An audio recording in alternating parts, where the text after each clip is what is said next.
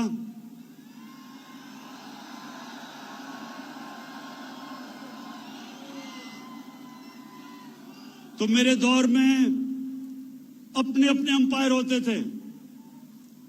جو ملک ہوتا تھا جدھر آپ کرکٹ کھیلنے جاتے تھے ان کے اپنے امپائر تھے. تو زیادہ تر جب ٹیمیں ہارتی تھی دوسرے ملک میں تو وہ کہتی تھی امپائروں نے ہمیں میچ ہرا دیا. تو میں وہ کرکٹ کی تاریخ کا 150 سالہ تاریخ میں وہ پہلا کپتان تھا جس نے کہا کہ نیوٹرل امپائر آنے چاہیے، یعنی کہ اپنے امپائر نہیں ہونے چاہیے، دوسرے ملک سے امپائر منگواؤ تاکہ وہ نیوٹرل ہوں. اور آپ اگر دنیا کی کرکٹ کی تاریخ اٹھا کے دیکھیں تو پہلا کپتان تھا جس نے اپنے ملک میں دنیا کی سب سے طاقتور ٹیم ویسٹ انڈیز کے ساتھ نیوٹرل امپائر منگا کے میچ کھیلا. اور پھر دوسری ٹیم جو منگوائی نیوٹرل امپائر سے، ہندوستان سے جب ہمارا میچ ہوتا تھا نہ پاکستان ادھر جیتتا تھا کیونکہ جب ٹیم ہارنے لگتی تھی ان کے امپائر آ جاتے تھے، نہ ہندوستان یہاں جیتتا تھا اور کئی دفعہ ہمارے امپائر بھی ہماری مدد کرتے تھے. تو میں پہلا کپتان تھا جس نے ہندوستان میں جا کے ہندوستان کے امپائروں کے ہوتے ہوئے ہرایا ہندوستان کو. اور پھر بس اور پھر جب ہندوستان پاکستان آئی تو ہم نے نیوٹرل امپائر سے ان کے ساتھ میچ کھیلا اور ہماری وجہ سے آج دنیا کی کرکٹ میں نیوٹرل امپائر ہیں. جو ہارتا ہے وہ ہار مان جاتا ہے، وہ کہتا ہے کیونکہ امپائر اب نیوٹرل ہے. آج میں آپ کے سامنے وعدہ کرتا ہوں اپنی قوم سے، یہ میری حکومت ہے جو پہلی دفعہ پاکستان میں ایک ایسے الیکشن کروائے گی کہ جو ہارے گا وہ بھی مانے گا کہ الیکشن صاف اور شفاف ہوا ہے. اس کے لیے ہم کئی چیزیں کر رہے ہیں. ہم الیکٹرانک ووٹنگ کر رہے ہیں. ہم ایک الیکٹرانک ووٹنگ یعنی ٹیکنالوجی کا فائدہ اٹھائیں گے. ہم اس کے اوپر پورا کام کر رہے ہیں. ہم انشاءاللہ سارے وہ قدم اٹھائیں گے کہ ایسا الیکشن ہوگا جو صرف پاکستان میں ایک دفعہ ہوا تھا 1970 میں جب سب نے کہا کہ صاف اور شفاف الیکشن ہے. اس کے علاوہ سارے الیکشنوں میں جو ہارتا تھا وہ کہتا تھا کہ الیکشن میں دھاندلی ہوئی. یہ جو اب الیکشن ہوگا ہم الیکشن ریفارمز کر رہے ہیں، ٹیکنالوجی لے کے آ رہے ہیں. جو چیزیں ہم نے پورا اسٹڈی کیا کہ کیسے صاف ہوگا ساری اصلاحات کر رہے ہیں. اور انشاءاللہ جس طرح کرکٹ کی دنیا میں پہلا کپتان تھا جو نیوٹرل امپائر لے کے آیا، آج انشاءاللہ پاکستان بھی یاد رکھے گا کہ وہ حکومت آئی جس نے پہلی دفعہ پاور میں ہوتے ہوئے صاف اور شاف الیکشن کروا کے بھرپور طریقے سے الیکشن جیتا. میں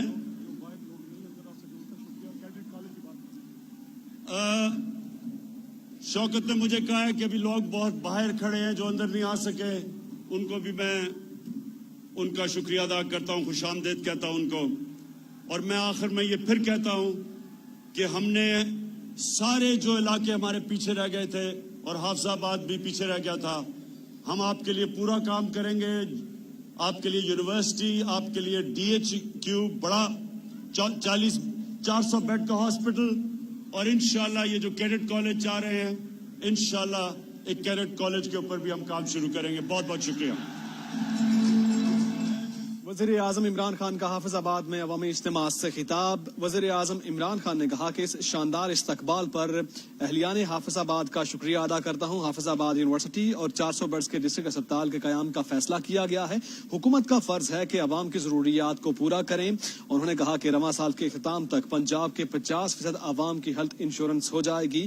ملک کی تاریخ میں پہلی بار عام آدمی کو مفت علاج کی سہولت فراہم کی جا رہی ہے. وزیر اعظم عمران خان کی جانب سے اپنے خطاب میں کہا گیا کہ مزدور اور مستحق افراد کے لیے حکومت نے پناہ گاہیں بنانے کا منصوبہ شروع کیا اور ملک کی تاریخ میں پہلی بار یکساں تعلیمی نصاب کے نفاذ پر کام کیا جا رہا ہے اور ملک میں قانون کی بالادستی کے لیے پرعزم ہیں. انشاءاللہ پاکستان کو عظیم قوم بنائیں گے. وزیر اعظم عمران خان کی جانب سے یہ اہم خطاب کیا گیا. اسی کے ساتھ ہی پاکستان ٹیلی ویژن نیوز سے فی الحال اتنا ہی.